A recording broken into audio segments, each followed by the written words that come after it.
What'd you think of my jam session? Pretty cool, huh? My name is Jolie, and I work at the Science Center of Iowa. Kids love to play with pots and pans, and I know it can be kind of annoying and sort of loud, but it's a really great opportunity for them to learn about sound. Sound is caused by vibrations. Vibration is a wave of energy moving through a material, and when that wave reaches your ear, you hear it as sound. Different instruments create vibrations in different ways.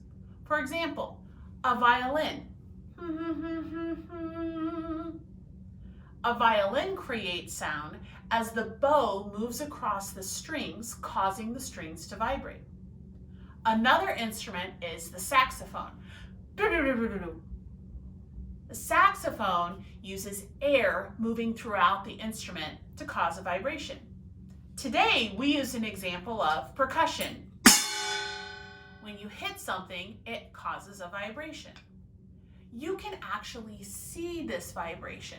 If you take your bowl or your pan and put some grains on here, maybe some popcorn or some rice, some grains of rice, and when you set them on there, hit the bowl with one of your cooking utensils, creating a sound or vibration.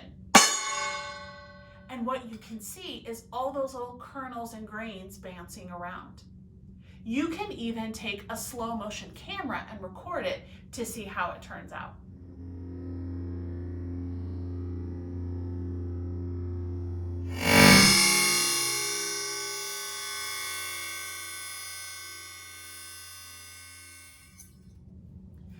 So you can gather with your child a variety of pots and pans and let them play.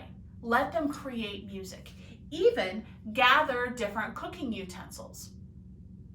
And as they begin to play, you can join in. And maybe together you might figure out which one makes the loudest sound. Or what happens if I hit the top of the bowl versus the side of the bowl?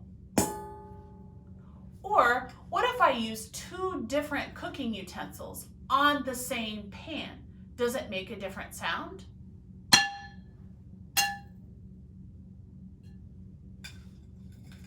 Allow your children to play. Research shows that that is one of the best ways for kids to learn. And what makes it even better is if you join in on that. Go beyond with the Science Center of Iowa.